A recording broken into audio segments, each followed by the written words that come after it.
introduce Dr. Bindir. He's very famous among us.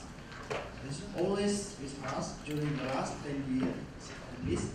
So he's the Director General, CEO of National Office for Technology Acquisition and Promotion in Nigeria.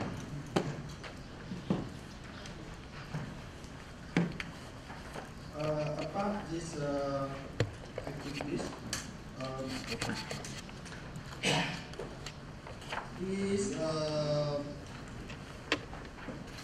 he involved in energizing the evolution of Nigerian science and technical park, and also in many government intervention programs at facilitating and supporting indigenous and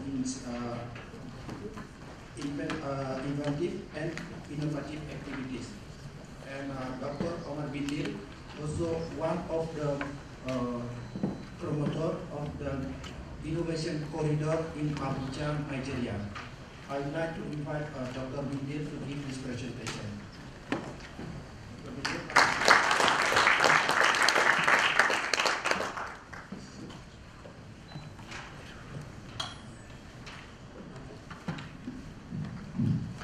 Thank you very much, Dr. Islandu.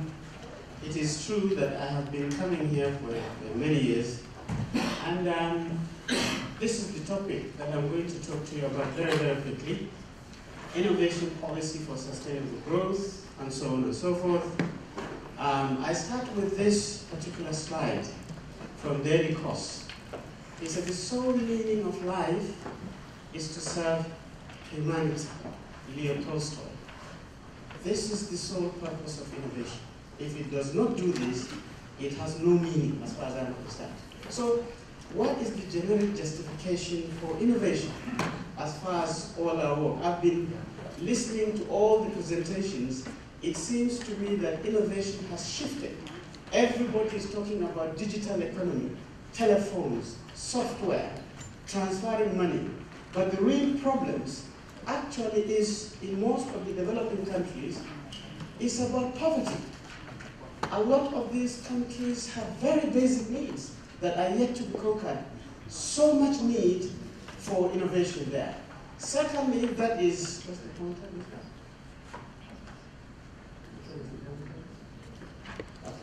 Yeah, so if this is eradicated, that is every child can go to school, everybody can drink clean water, everybody can eat food.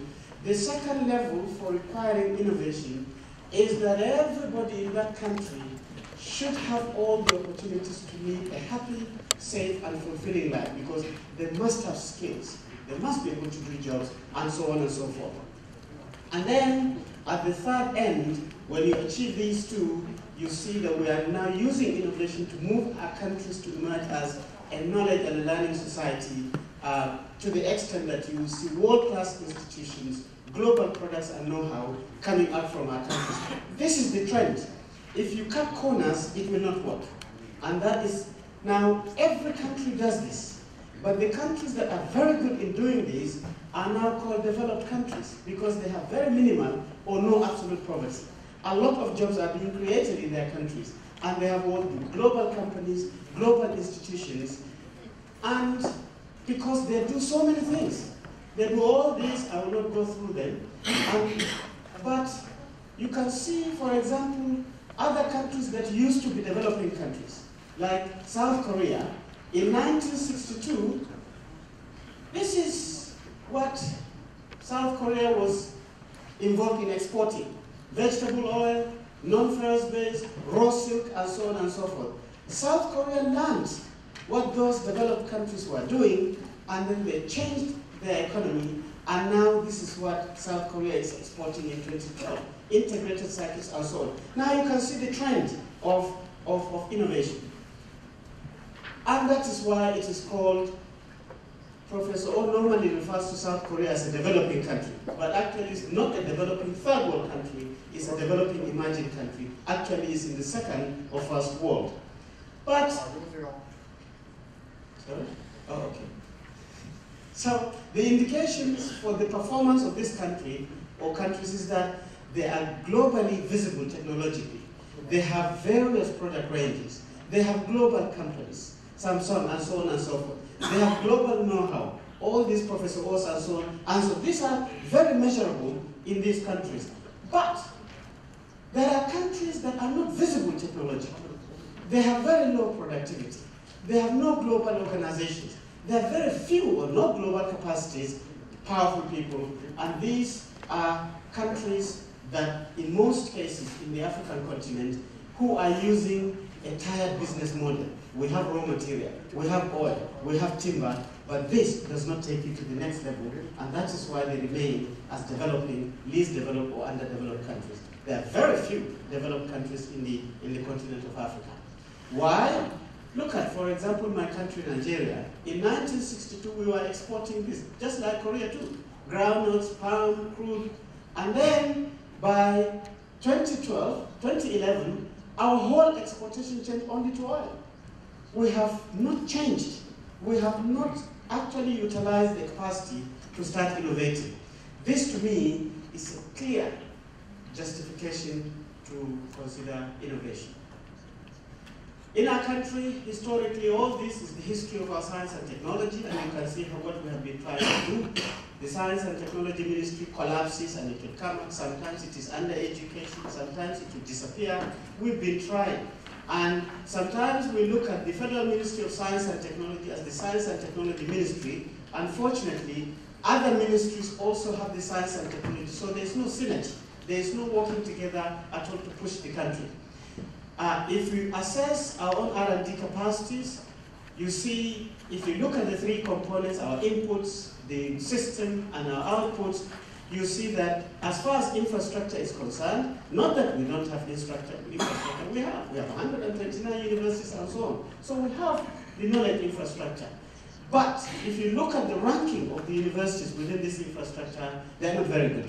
Again, a clear need for innovation. If you look at our personnel and funding, you will see that the numbers we have are very, very low.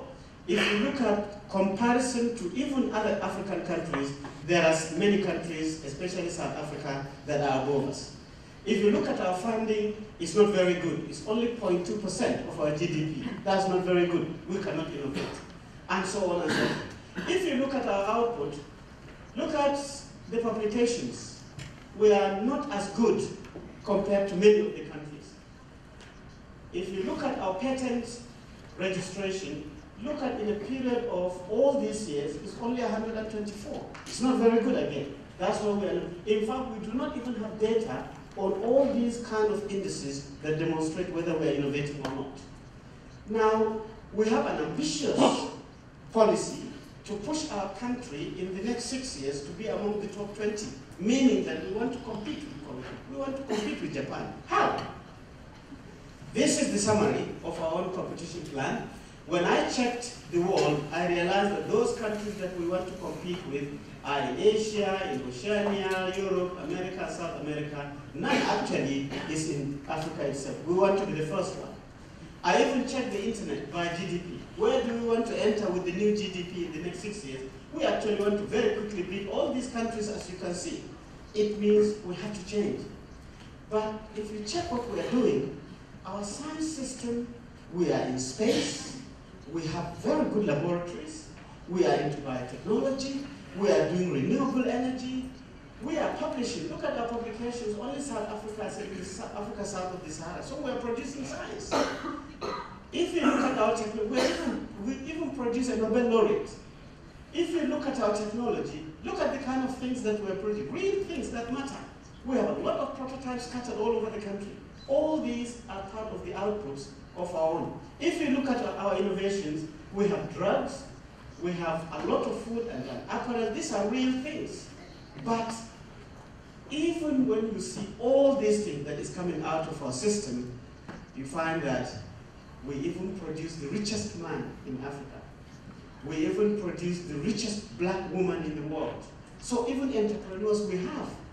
But when you look at the bandwidth of this potential, from highest level of technology in space to entrepreneurs, you find that the reality on the ground is not very good.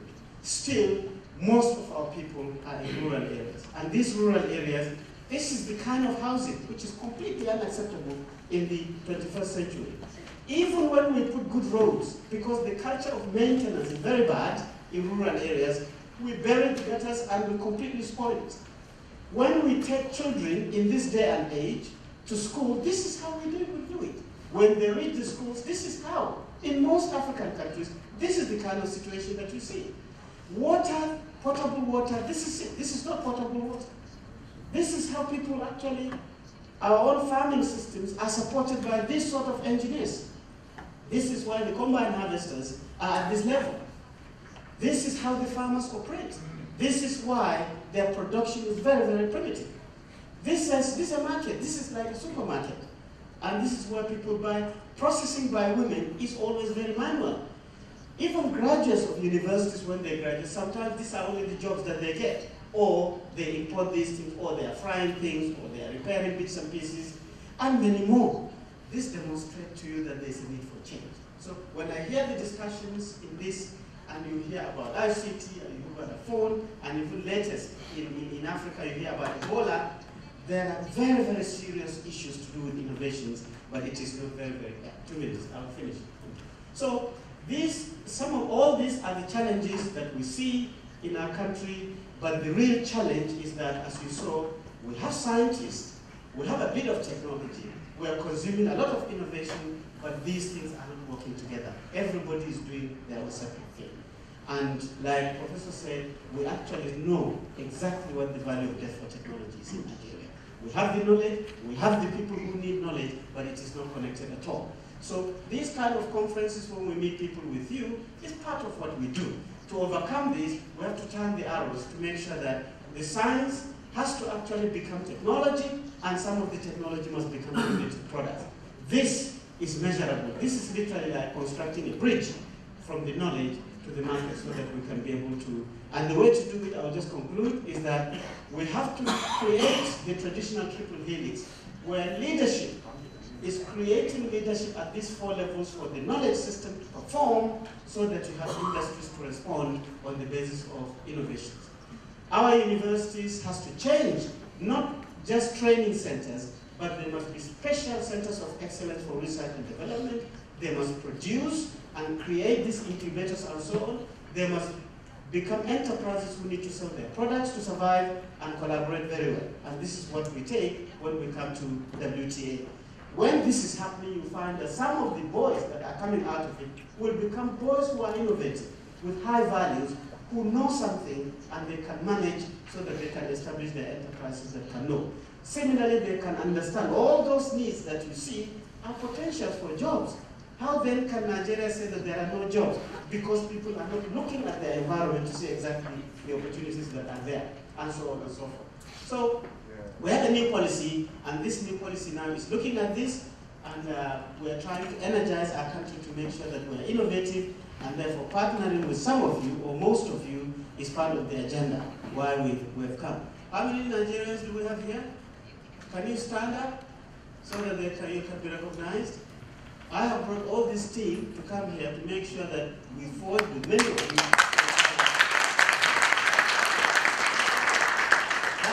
That young lady there, stand up, that is my daughter. She's a chemical engineer. I'm trying to train a future engineer. Thank you very much. I will stop because he said 1 minute. I'd like to applause the Professor Omar Billier. Thank you.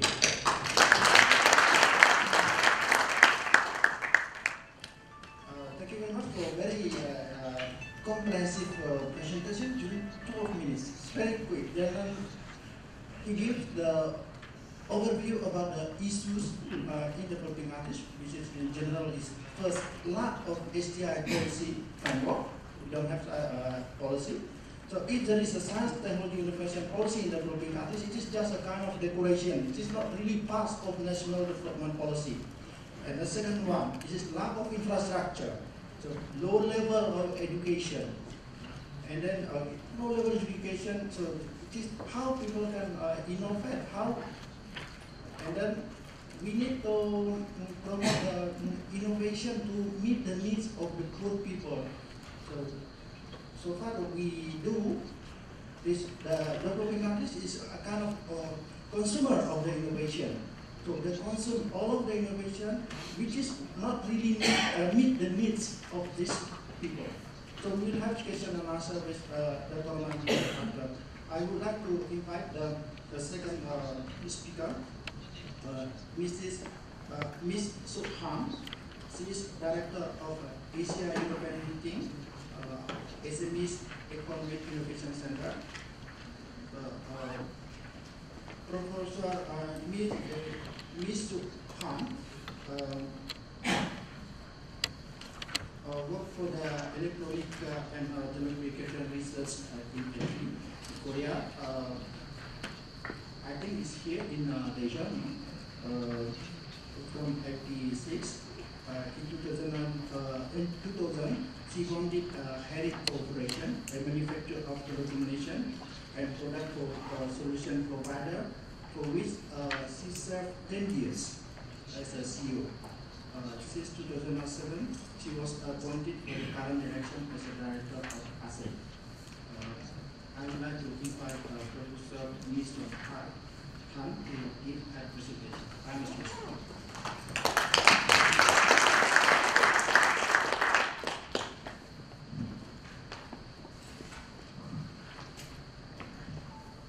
네, 불편하시더라도 통역기를 좀 착용해 주시기 바랍니다. 통역 번호 6번 채널로 바꿔주시면 됩니다. If you turn down the presentation channel, so channel 6 is the presentation channel. 제가 오늘 말씀드릴 주제는 지속적인 지속 성장을 위한 개발을 위한 적정 기술에 대한 말씀을 드리겠습니다. 저는 그 2010년도 아셈 정상회의에서 결의한 그 아세안 국가와 유럽 국가 간의 그 중소기업의 지속 성장과 그린 그로스를 돕자라고 하는 그런 취지로 설립된 아세의 이사이기도 합니다. 그 아세c 오늘 말씀드릴 내용은 크게 세 부분입니다. 첫째는 저희 아세에서 지향하는 바와 미래에 어떤 역할을 할 것인가라고 하는 부분과 적정 기술과 과연 우리 이노비즈 형태의 이노베이터 역할을 하는 기업, 중소기업 특히들에 대한 연계성과 해외 진출 간에 어떤 기회가 있겠는가라고 하는 차원과 마지막으로 제가 최근에 아세안 국가의 그 개발도상국들의 우리 이노비즈 기업들이 어떠한 부분에서 미래를 창출할 수 있는가에 대한 의견을 제안드리도록 하겠습니다. 먼저 2014년에 세계 경제 포럼에서 주목한 여러 가지의 미래의 위기에 대한 분석입니다. 여기 보시면 지정학적 리스크, 환경적 리스크, 사회적, 경제적, 기술적 리스크가 있는데요. 주목할 부분은 여기에 표시되어 있는 녹색 부분에 환경적 리스크가 상당히 많은 부분의 고위험도를 차지하고 있습니다. 이것은 경제학자나 정치가들이 내다본 관점입니다. 환경학자가 아니라는 것이 중요한 부분일 수 있겠습니다.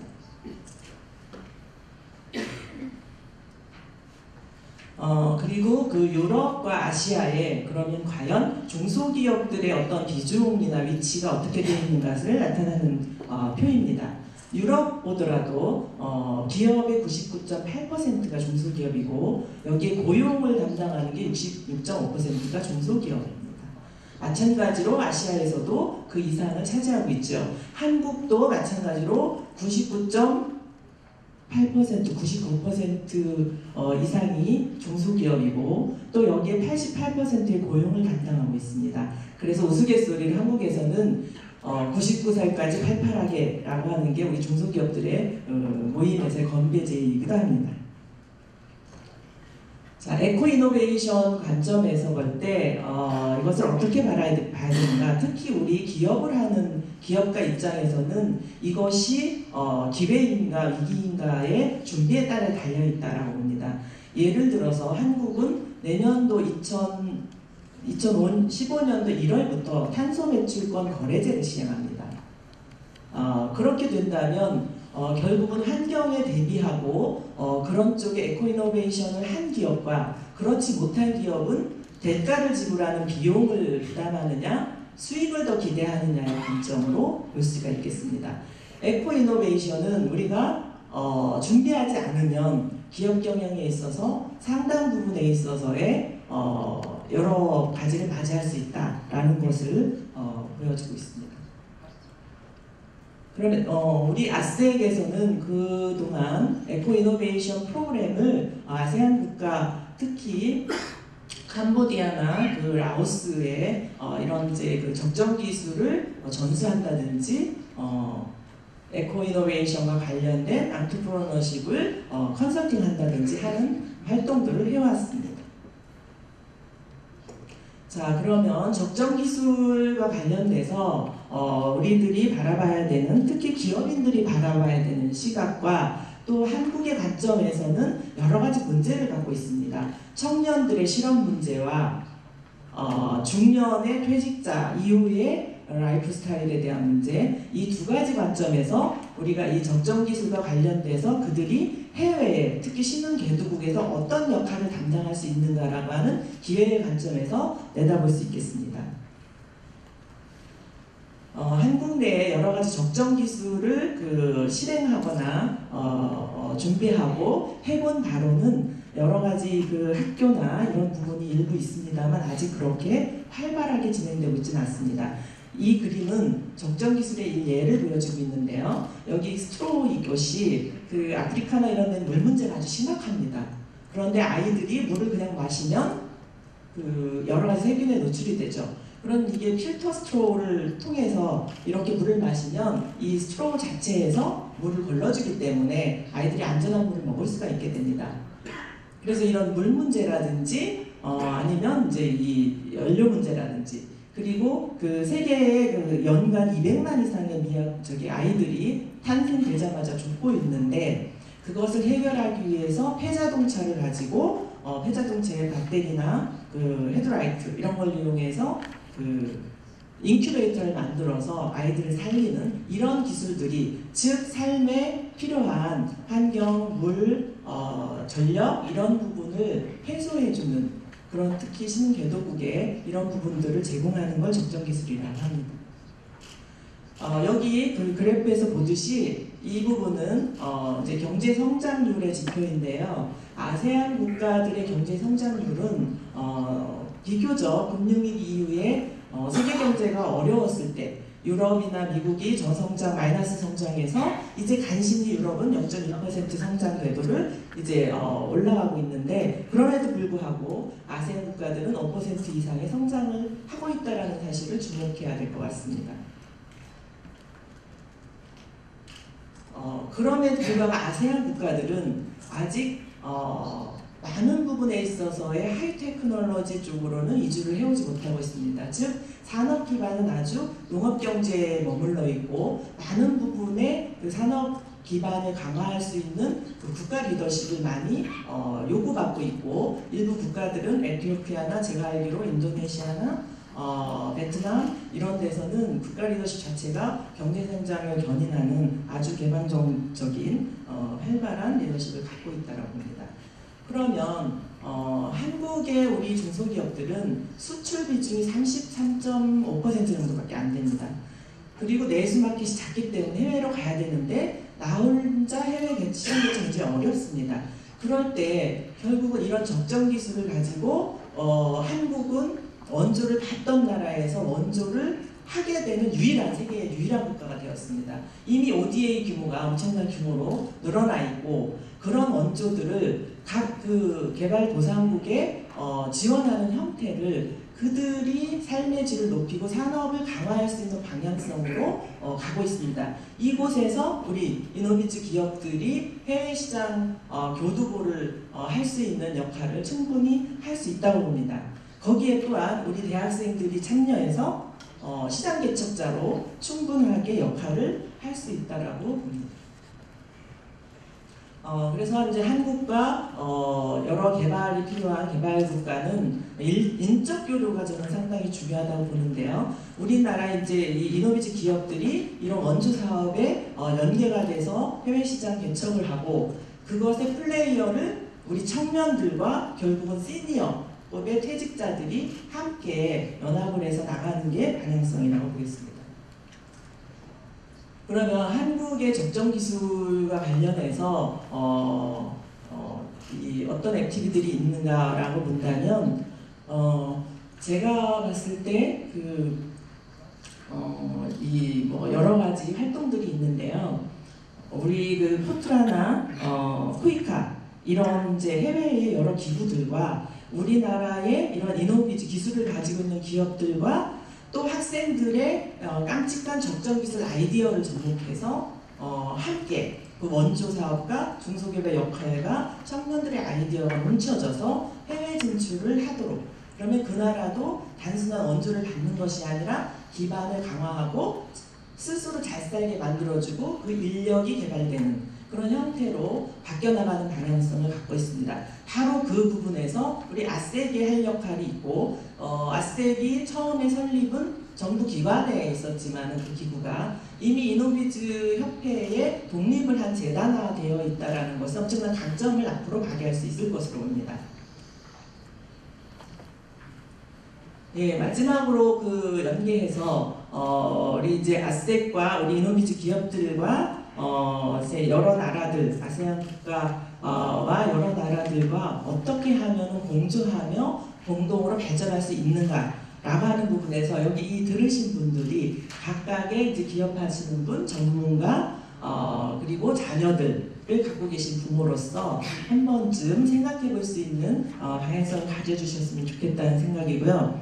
아색 또한 이제 민간의 재단화하고 난 이후에 여러 가지 방향성을 정부의 지원 사업을 필두로 해서 우리 이노비즈 기업의 여러 시장 개척에 교두보를 마련해주고 거기에 제가 이제 한양대에도 소속되어 있는데요. 한양대 학생들을 그 아세안 국가의 베트남, 라오스, 미얀마, 인도네시아 이런 쪽에 그 다계국어를 할 수 있는 학생들을 산업적으로 문화를 일으켜서 지역 전문가, 글로벌 전문가를 키우는 코스를 지금 만들고 있습니다.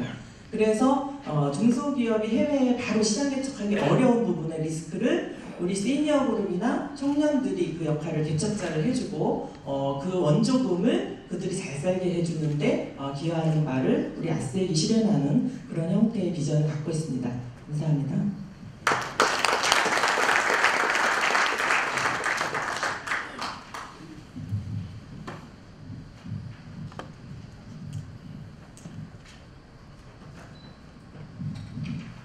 Thank you very much, Professor Hans, for a very interesting presentation. This, I can imagine it will not be a very easy work to bridge the cooperation between Asian SMEs with European SMEs, because almost of, especially in developing countries, the majority of SMEs in developing countries is operate in informal sector. So in the European system, they are very structured. And then it is one challenge, one of the main challenges in the developing countries, how to go to the to involve the SMEs or which is informal sector to the research system, which is only formal sector. We have the difficulty. We have to find a way how to bridge the cooperation between our SMEs and our research center, universities, and also with the other SMEs in European countries. Thank you very much. And I think that it will be interesting to ask a question about all of this after. Now I would like to invite our speakers is Mr. Hayamai Mahanta. He will give a presentation about social transformation through grassroots inclusive innovation. Mr.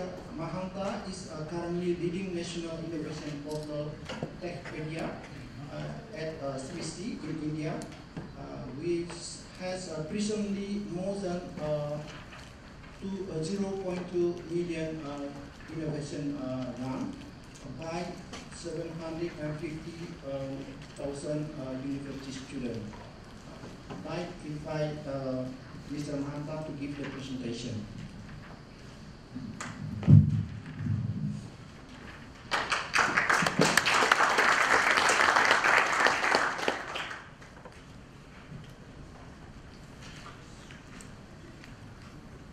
My colleagues, the panel, in the audience, a couple of things that I want to cover in my presentation will be quite crucial. One thing Professor Omar also told, it shouldn't happen that knowledge should flow only from developed nation to developing nation. It shouldn't happen that the developing nation should always remain a consumer of innovation value chain. What we are trying to propose through our experience, I belong to Honeybee Network in India. You might be knowing Honeybee, as it does in practical life, it cross-pollinates flower to flower. So what we do, we cross-pollinate ideas and innovation from individual to individual, individual to community. And Honeybee also done another crucial thing. When it cross-pollinates the nectar from the flower to flower, it don't keep all the nectar within it. It keeps something with it and also share with others. Similarly, Honeybee Network in India grows up. What it does, it connects individuals, it connects innovators, especially in the informal sectors. When I mean informal sector, let me a little bit clarify. These are not only technology innovations and talk about only appropriate technology, but we are trying to talk about grassroots innovation in general. And when I mean grassroots innovation in general, the innovations are not necessarily technological innovation. It may be cultural innovation, it may be educational innovation, it may be social innovation, it may be pedagogical innovation. So Honeybee Network, what it does in India, it connects nameless, faceless innovator and traditional knowledge holders and come in contact with the network, if you can look at the logo there, and get an identity. So what it does, it connects innovators who are nameless, who are faceless, and through the process of its systems, the institution that it has developed, it creates an identity for those people. We have created institutions from 1989 till 2000 and afterwards. We have created incubators, we have created societies, we have created ecosystems for it.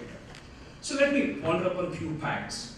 Why are we talking about a different approach for a common agenda for sustainable development? First of all, many multinational companies now still feel that only that in-house research and development and innovation is not going to suffice them.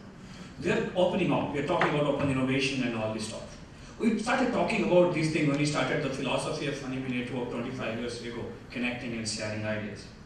Also, we're talking about how do you link informal sector innovators with formal sectors. It's not only the white collar innovators that matters. Even those innovators who are in the schools, who are in the colleges, who are in villages, they significantly contribute to the value chain. Thirdly, when you talk about BOP, bottom of the pyramid, we assume that the people who are economically poor are also intellectually poor, but it's nevertheless not a fact. The people who are economically poor, not necessarily they should be intellectually poor. So how are you going to integrate them in a mainstream of the value chain? And finally, how do you integrate processes of scouting them? They can't come to an incubator, you need to go to them. They can't come to you for valuation, you need to go to them. So what kind of systems that you need to develop? Obviously, for the sustainable ecosystem development, this is the equation that we follow. Technology is like words, it's a small part. Institutions are like grammars, a little bit. And culture is like thesaurus. You really need to build a culture of innovation from end to end, covering all these stakeholders. So what do we propose? When we talk about innovation in formal sectors and other areas, we generally talk about globalization model, west to east and develop to develop. I will take you some case studies, what we have come across in this value chain. We are proposing a new model called grassroots to global. An innovator in a village who has never gone to school, never gone to college, is selling his technology in 40 countries across the world. Absolutely, it can't happen in a developed globalization model. We also propose a model called inverted model of innovation. It has been seen that companies create innovations and then we become a consumer. What we have created a model that has children's ideate, the engineers fabricate, and companies commercialize. I will show you that model. We also have integrated open innovation model for university students, also cultural innovation, educational innovations, and crucial thing is the pedagogical innovation, because all the funding mechanism, maybe private equity, venture funding, these are not going to really help innovate in a village and a developing nation at its own sense. This is the process that we follow. This is one I will tell you about the G2G, grassroots to global. This was a guy who was never going to school. He was driving a rickshaw for 6 years in New Delhi, the capital of India.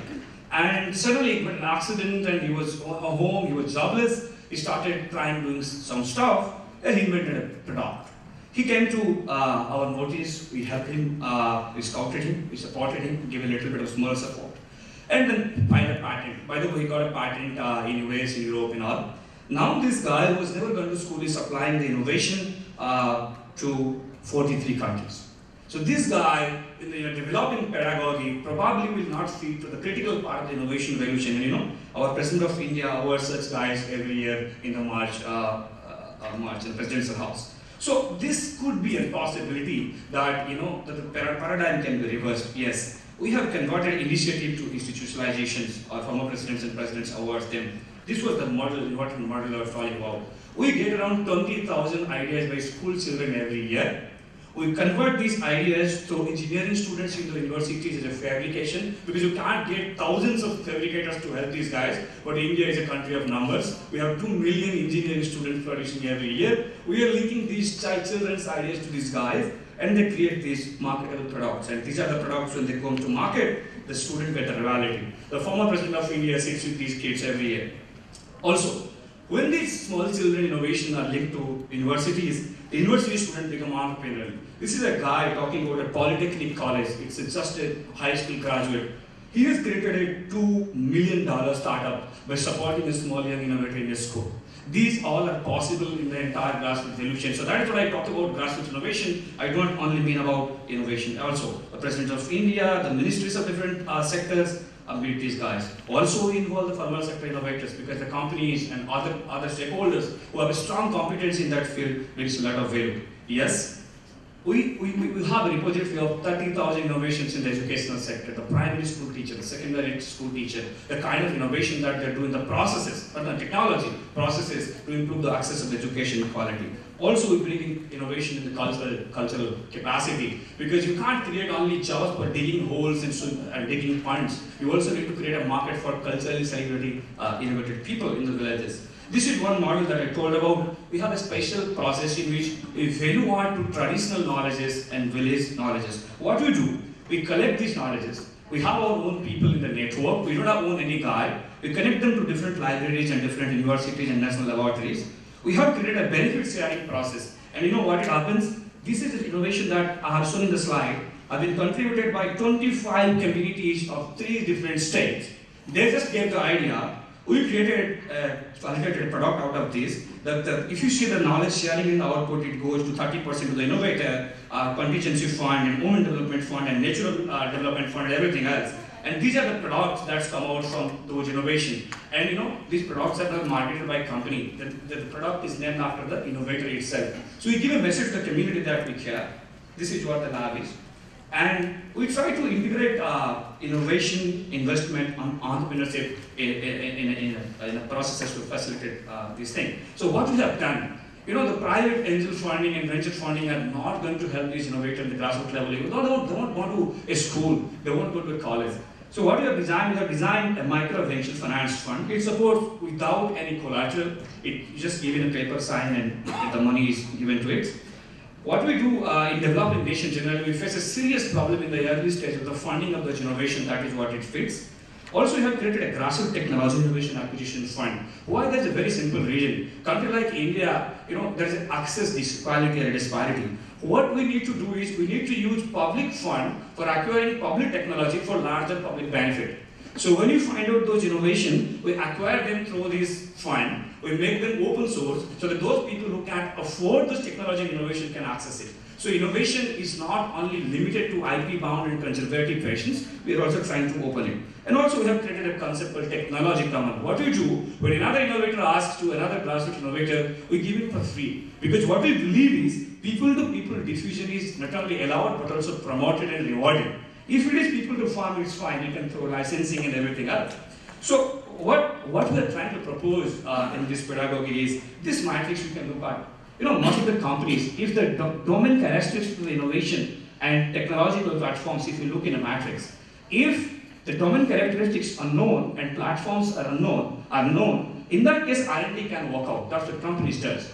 If the domain characteristics is known and platform is known, simple incremental, adaptive technology can work. If domain characteristics is known and technology platform is unknown, you can go for product development like national mission. But what about the technology in the sustainable pillars areas in grassroots sectors, or those who are not sophisticatedly enabled technology development sector, or the future? That is what is going to happen in next day's industry. Because affordability and accessibility are the two key factors that corporates are going to face. And they need to learn from the grassroots level. The fourth quadrant is the disruptive systems. Incubators are not going to suffice. Incubators are not going to help everything else. We need to create sanctuary model. We need to create another savannah set of systems in which there is a chaos processes. So what we need to argue in this argument through this process that I want to propose is, these are the tools that I said about. These are the networks that we want to create. These are the mechanisms that the national policy need to look at.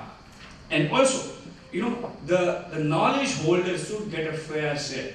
If I think India was the only country in the beginning in 90s where the grassroots innovation movement was a part of the national innovation movement. Because we believe that if you don't reciprocate with the knowledge holder, if you don't give a fair share where you create value out of the knowledge holder, somehow we are not only excluding them, we have no right to talk about the inclusive development in the ecosystems. So what we're doing in this entire exercise is, we are trying to put in different stakeholders like teachers, like culturally celebrated guys, like students. And one thing I wanted to add to Madam, what you talk about the SMEs. In India, in more than 40 lakh SMEs, 4 million SMEs are registered. And these SMEs can never afford a graduate engineer from a college like KAIST or somebody else. And they produce highest jobs. They create the economy, and they can't afford any engineers producing from the country. So how the situation can go off? So we created a model in this system. What we told that India creates 2 million engineering students every year. So what do? We choose 5 students and connect them for 1 year to one small and medium enterprise. We say that whatever you will do research, whatever thesis you will make, do and help these guys. So we connect them to 1 million small enterprises who in general can't afford an engineer himself, and these guys go and try to help. And this is one of the cases when this guy helped for power surging technology for clusters in Ahmedabad, which is in the western part of this country. So these are the development processes that we are looking at. And yes, so what we have done, we have created a national policy and national innovation foundation. We have created a fund for the children's innovation, because no angel fund is going to work for school kids. We have also created national innovation clubs in every colleges. We have also made a policy recently in the parliament that every member of parliament will support one innovation, and recently that was been transferred to the state assemblies also. So India is having more than 600 parliamentarians and more than around 20,000 state assembly guys. If each of them give a message like the president, invite these innovators who used to be a rickshaw puller one day in Delhi are now the invited guests in the presidential house. So if a country can give a message, yes, we care innovation not only for the formal sectors, but also the informal sector, the semi-privileged sector, I think that gives a lot of motivation. We extended our efforts to African countries, in China, in Asia Pacific, and other regions. It's a voluntary network. We try to collaborate with more and more stakeholders and help. We had a declaration in Tianjin in which we invited stakeholders from Africa, Latin America, Europe, Canada, and others to share whatever we know. By the way, whatever I'm talking, whatever research we do are not copyrighted, even not technology, even not as the tech common. They are all open source. So whatever we learn from these people, we share it open, because we believe we are because of these guys, and that's why we want to take it up. So yes, so Malaysian Innovation Foundation, Innovation Foundation of Indonesia, China, and all have come. And we have tried to look at the perspective how we can help these guys. And yes, so as I told that this grassroots to global is a model that we have developed in which innovators can really migrate out their ideas from one country to other. They can be supported. And also, though we support in filing patents, can you believe we have got 685 patents in the name of innovator who are now gone to schools. And if those innovators in those areas could want to compete in the marketplace, they could never compete with the pharmaceutical companies. But now these products in the name of those innovators really compete in the competition, and they don't compete by mercy. They compete by value, they compete by affordability, they compete by frugality, they compete by accessibility. And literally, these are the new things that we want to propose. And this is the piece that I wanted to share with you, that minds on the margin are not the marginal minds. Somehow we have considered that though other stakeholders in innovation evolution are not that much predominant, but we argue that minds on the margin are not marginal minds. We should join hands in learning from grassroots innovators. And really, the question really lies at the top of the innovation of ethical and value pyramid. Thus, poor people are not at the bottom of all pyramid, they may be the bottom of the economical pyramid, but certainly these are not the bottom of every pyramid, so we need to leverage these systems, and absolutely, I think if that is done, the innovations ecosystems could be absolutely inclusive, and it can create more open source communities, more open source values, and more systems which will be more sustainable, because these people, without having knowledge, without having skill, without having resource, if they can create technology, not for a profit, but a global technology, absolutely there is something to be learned. And if the corporates can learn about these things, this thing is going to be creating more possible for sustainable product and services in days to come. Thank you.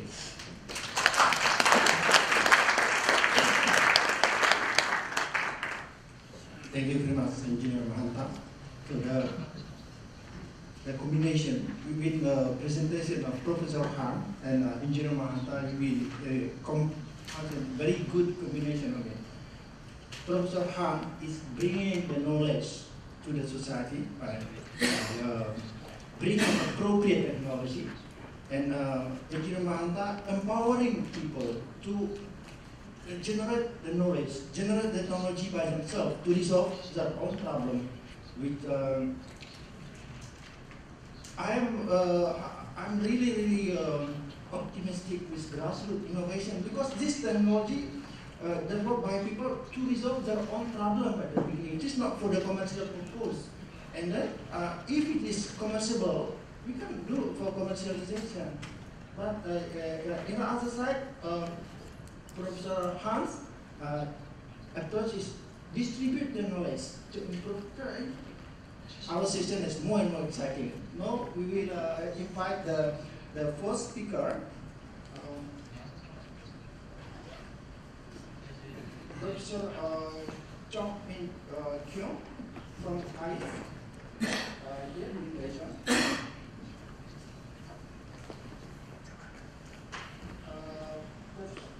Professor Kyung is a representative of Sharing and Technology Incorporated in the Republic of Korea. His current research focus on applying system-level cost energy rate distortion optimization technique to the design of smart sensor, especially to smart camera. I would like to invite Professor Kyung to give the presentation. Time is yours.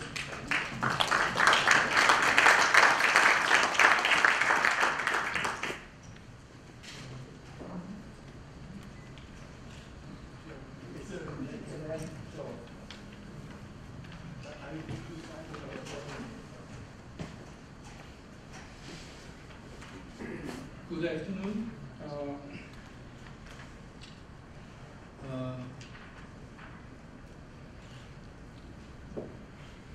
I heard just 2 million engineers produced every year in India. I think that is more than 3 times or 4 times as large as the number of babies produced in Korea. And those babies will have more tendency of avoiding science and technology. That is, as a professor in electrical engineering, I'm very much worried about. And we have many challenges. Koreans like to take challenges. I am no exception. And I have brought 70 slides here, which is an obvious challenge. But I try to tell you a story of about 15 ordinary engineers whose job is varying from professor, researcher. For the last 9 years, we had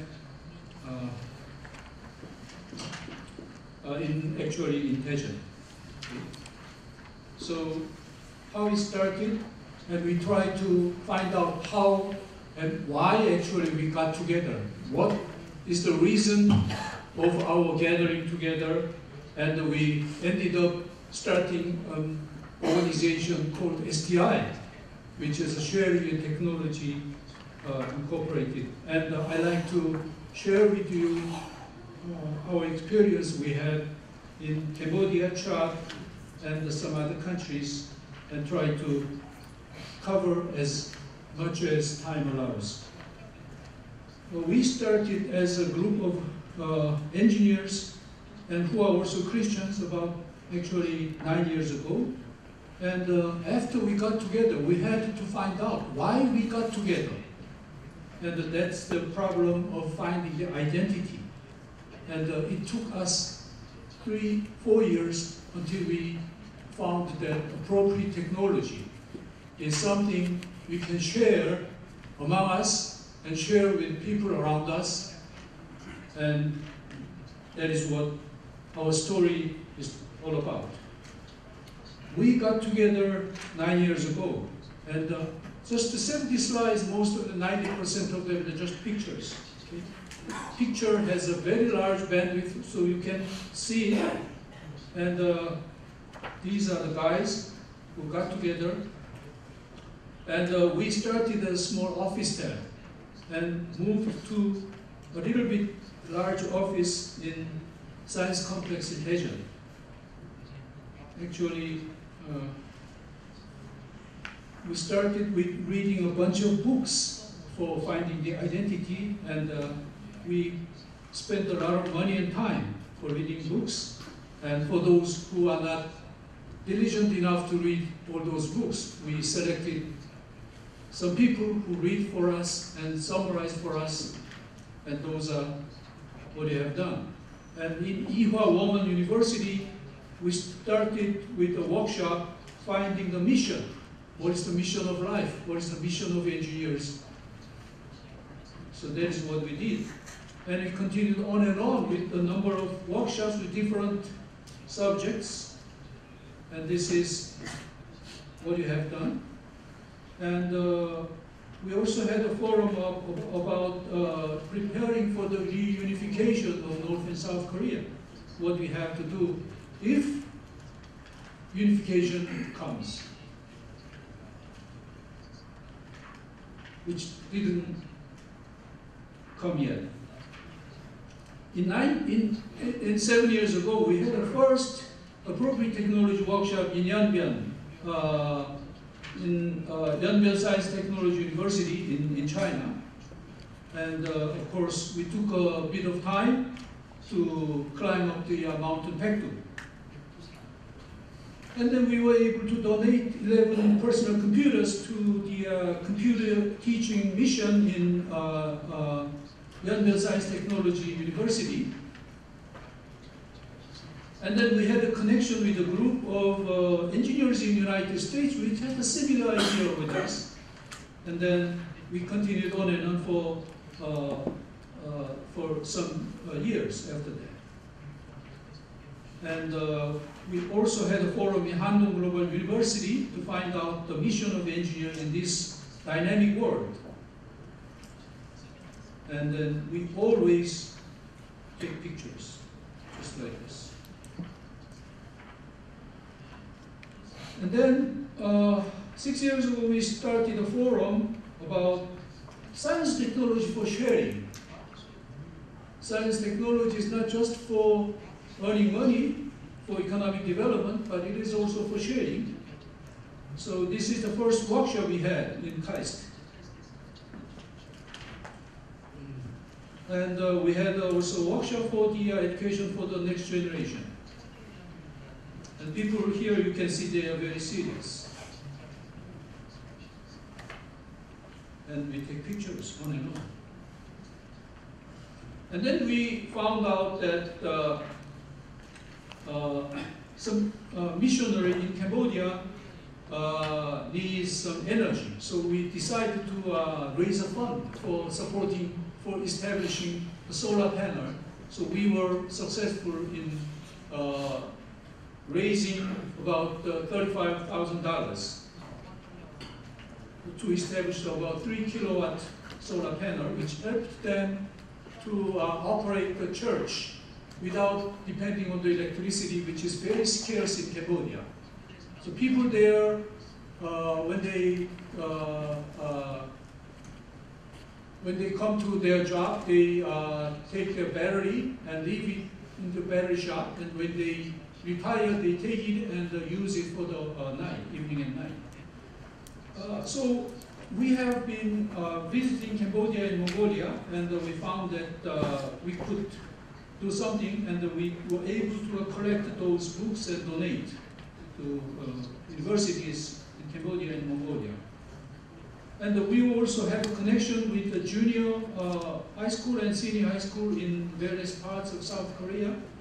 And we did, each member of this organization acted as a mentor, especially for those young students who want to become scientists in the future. And then we had the first academy, which is kind of a 3 or 4 days workshop, gathering the students, about 100 students, university students, give them a topic, and then let them develop the ideas and prove the feasibility of the idea. The subject is about the sustainable, self-supportable technology, which is appropriate technology. So this is for the technology for the other 90%. And we visited Ulaanbaatar to have a workshop, and visited many universities, and we had a connection with the Kanaan Farmer School in Wonju in Korea. And by that time we started this organization called the Sharing in Technology. And the mission is to find the right technology which can become business with the help of other people. And also we had a design contest for the ideas developed in the academy, which is held every year. We have a counterpart of that as a design contest, and the developed idea can be submitted for competition. And the winner, we give them award. And this is a design contest which is held every year. And we also translate some books. Also, we with a number of authors, we have written some books about the appropriate technology. How many minutes? 2 minutes. Okay, so I have to hurry up. So we also had a collaboration with the Good Neighbors and developed this machine, which is used by the people living in Mongolia to increase the efficiency of the fuel heating without contaminating the air. And these are the solar lamp and other technologies. So this is the okay. So this is a solar panel project which I mentioned. This shows you the picture.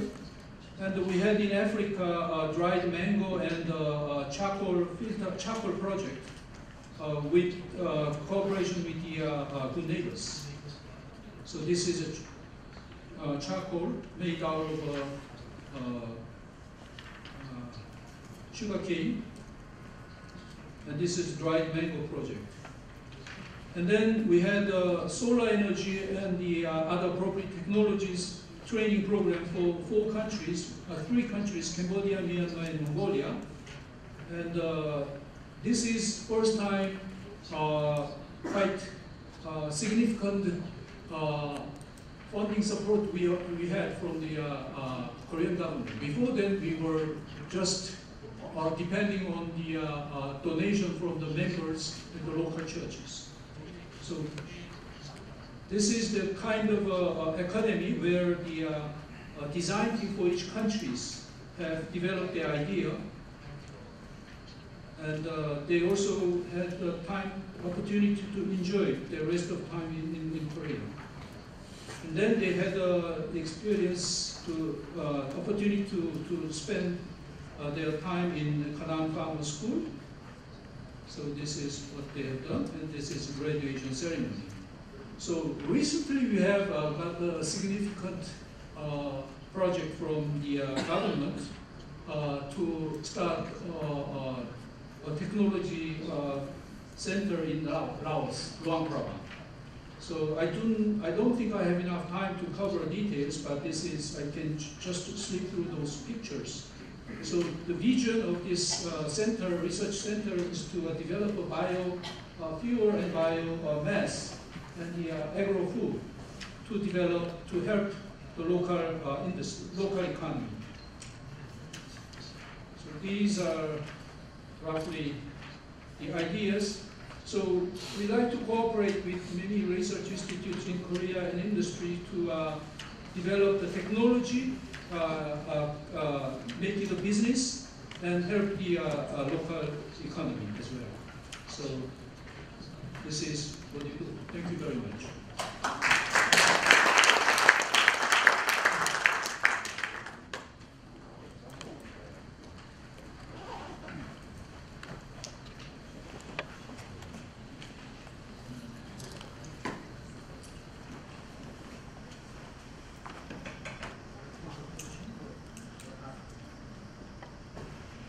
Thank you very much, Dr. Kim, for your presentation.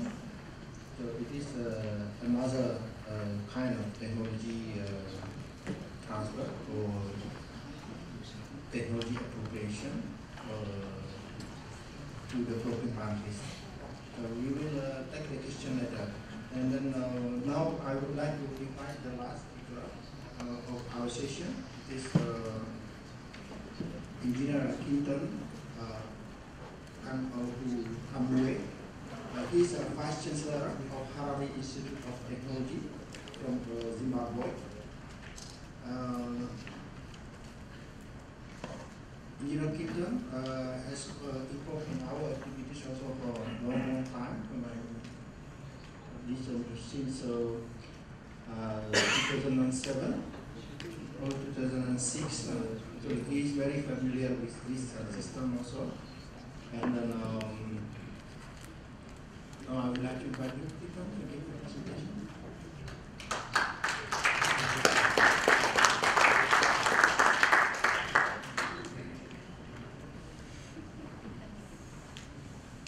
Thank you very much. The presentation will be a bit shorter. My outline for the presentation is given there. I will probably dwell much more on Zimbabwean grassroots innovation examples and not bother you with details of basically what grassroots innovations are, because I think you are all familiar with what we are talking about. What I want to emphasize more is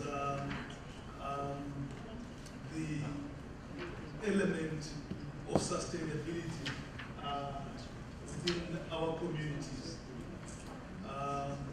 Community influence sustainability, which is often overlooked. And for us, we know that necessity is the mother of all inventions.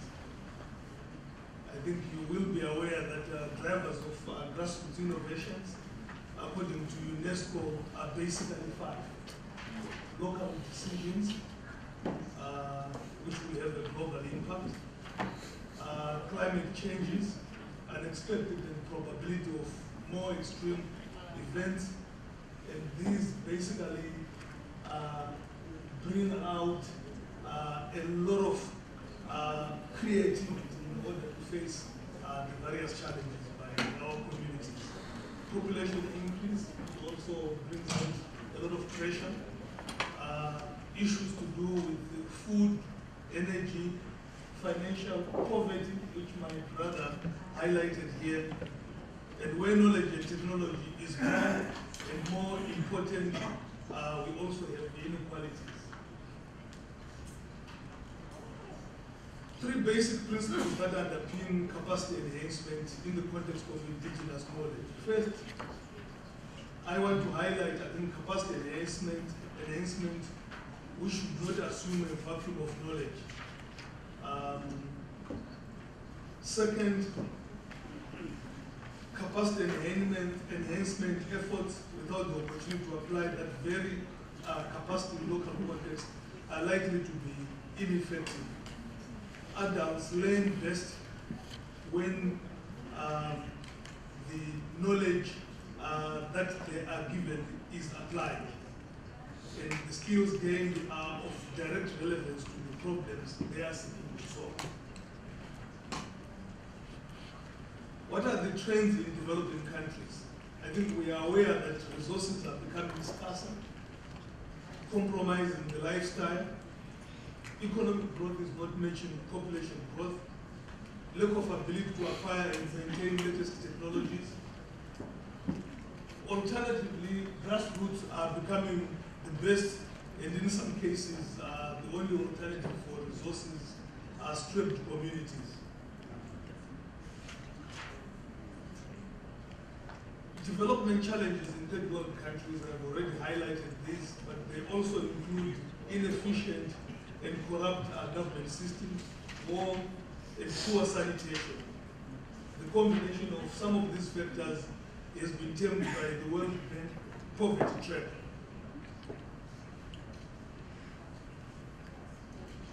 Recommendations by the World Bank of avoiding these poverty traps: investment in education and health, increasing productivity of small firms, improving infrastructure, developing an industrial policy to promote manufacturing, promoting democracy and human rights, ensuring environmental protection.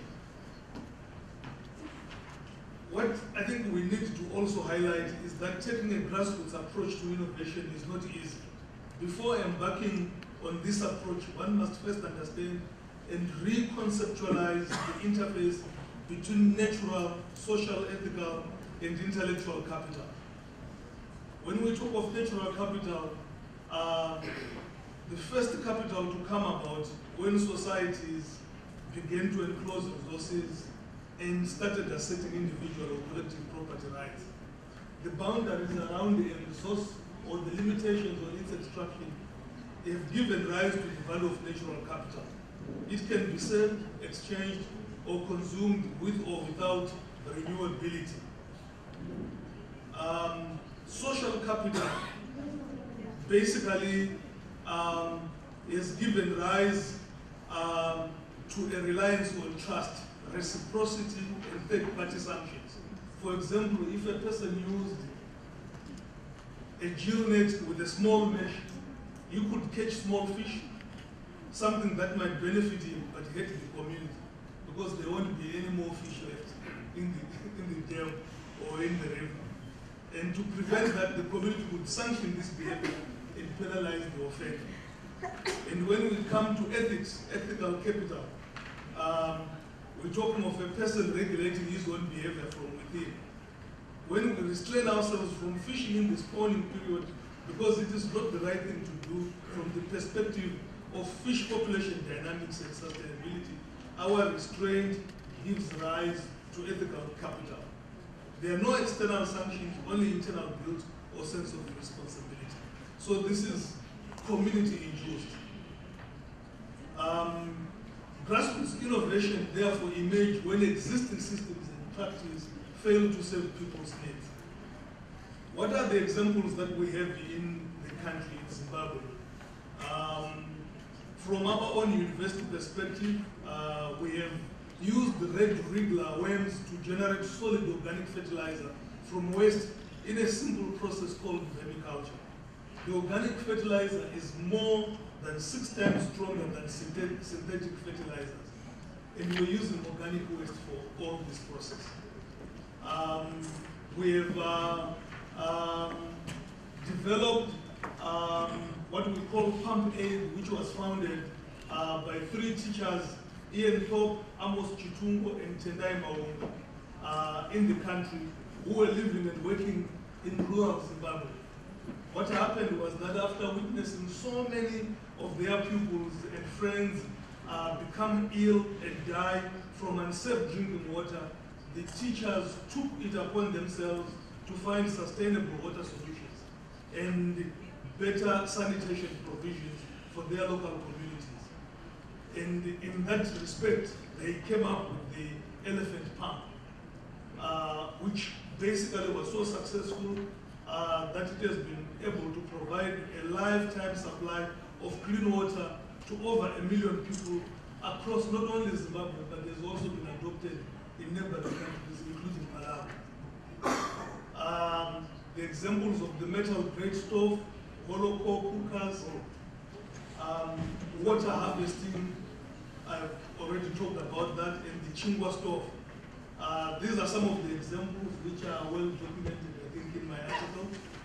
The hollow core cookers, the elephant pump there, illustrated there, the 3-stone stove, the Chingwa 3-pot stove, which is made of clay and can be used for baking bread and conserves a lot of heat without wasting it.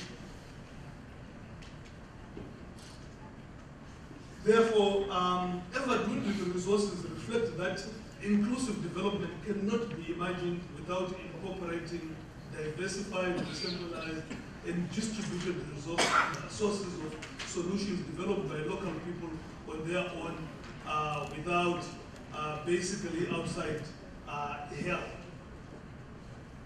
In conclusion,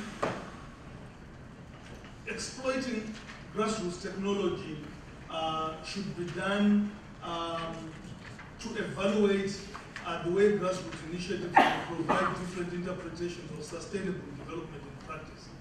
Benefits that these practical interpretations of sustainability might provide compared to mainstream government and business reforms. There's also need to evaluate the degree to which grassroots initiatives can actually provide a source of ideas for mainstream innovations. In other words, the scope of interaction between grassroots niches and mainstream reforms. Building upon grassroots innovations as a fundamental building block for societal transformation is a valid and practical strategy. Many countries have not yet resolved to scout, spawn, and sustain such innovation. It is therefore anticipated that as income disparities increase and social tensions mount, the policy and institutional space for grassroots innovations will expand. Therefore, inclusive development requires harnessing the minds on the margin that are not marginal minds. Thank you for listening. Remain for you to look at our supporting grassroots innovation matrix.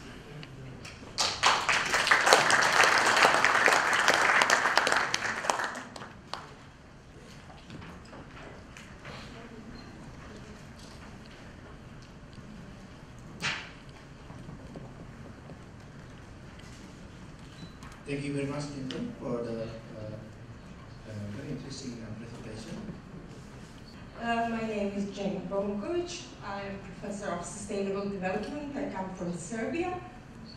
And first of all, I would like to thank you, the organizers, and all the panelists for giving us a very interesting presentation of innovation for sustainable development.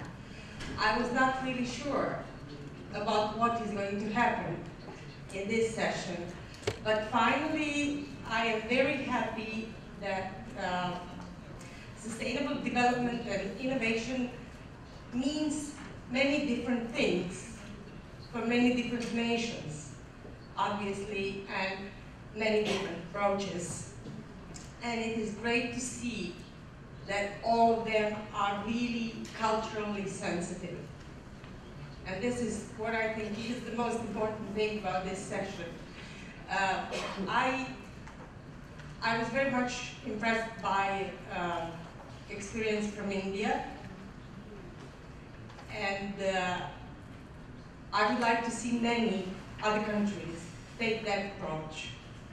But of course, I'm very much aware that it is in Indian culture. And my question would be, do you think that kind of approach is applicable in some other countries which are culturally completely different?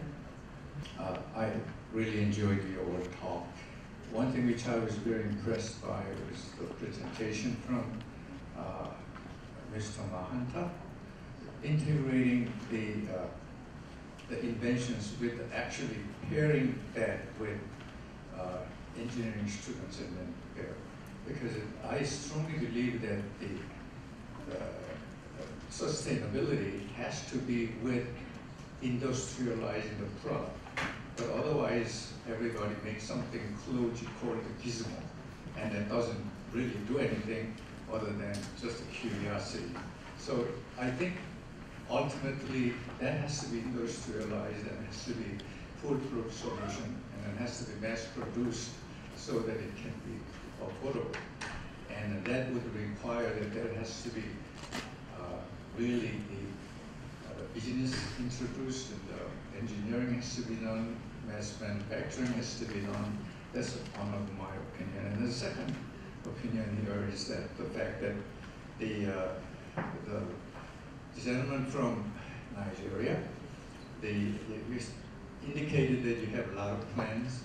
Again, when I travel Africa, there are in middle of desert, there are many rusty pumps, showing that there once upon a time people have been trying to help the local community to pump water, and that has been broken down and that nobody is maintaining.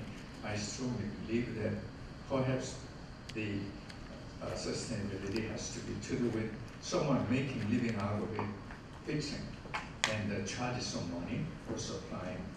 And I don't know whether it appears that you have those effort there.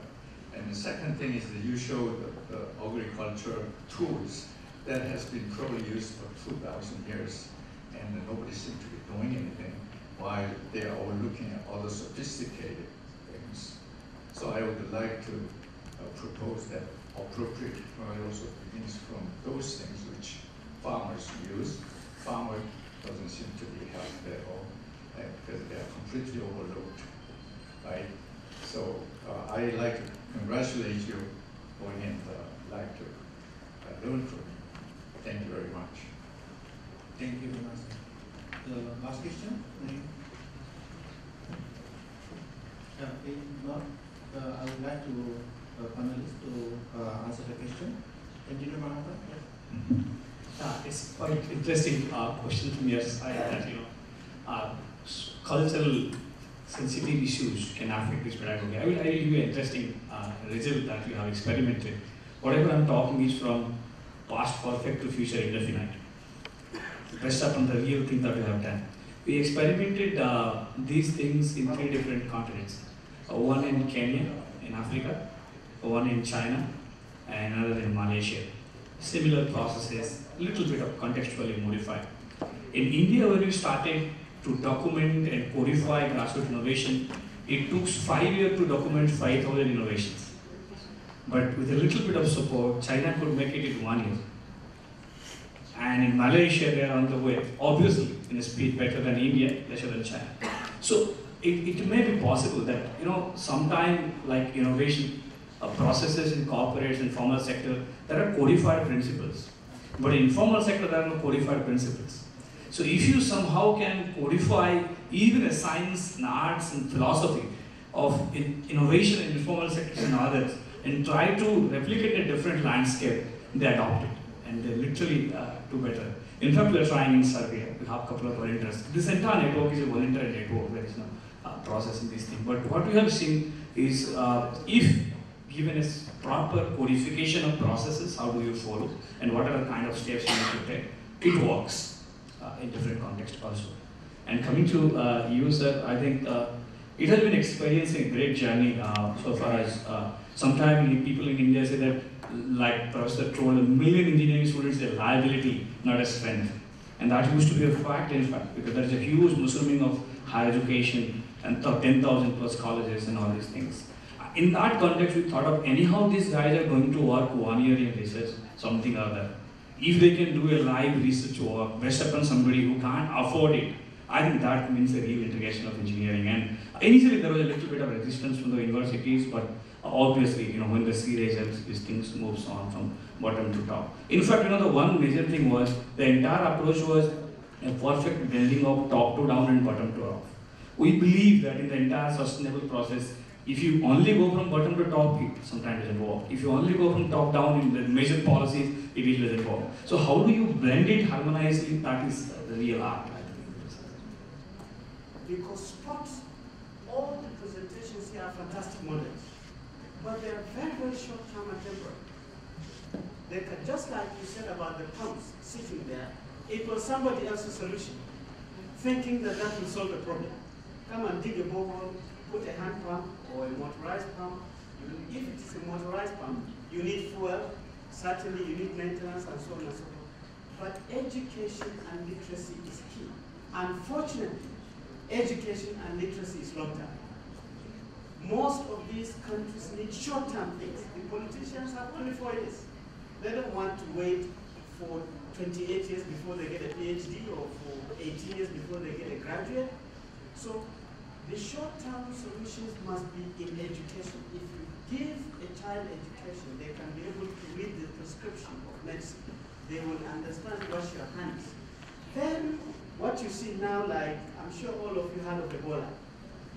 You will never hear of Ebola solution even if you attend 100 innovation conferences. Because it's a local problem. So it has to be locally solved. Similarly, all these 54 countries have very similar things. Very similar challenges. Bad infrastructure, bad housing, but it's education that will now tackle this. So the model in Nigeria probably is, because Nigeria is the largest country, we have 200 million people. And one of the worst things that has happened to us is that we discovered oil. If we had not discovered this, probably we would have been better. But oil is a terrible resource. It will close your eyes and make you very lazy because it's a very easy one. And that has actually affected them. Oil will spoil your leaders because corruption will go up because it's free money again. It collapses you. So this education is key. When education is there, then corruption will be less because people will know. So this is the model that we're doing. All these maintenance and so on. I want to talk to all these guys. I've been reading about the Honey Connection Network. I have a lot of their videos on my computer. But again, these are all temporary. I like Professor has an NGO, Christian NGO, And again, you see this type of missionary-based interventions. Sometimes, like in Nigeria, you start saying, will Christians be the only one that will benefit?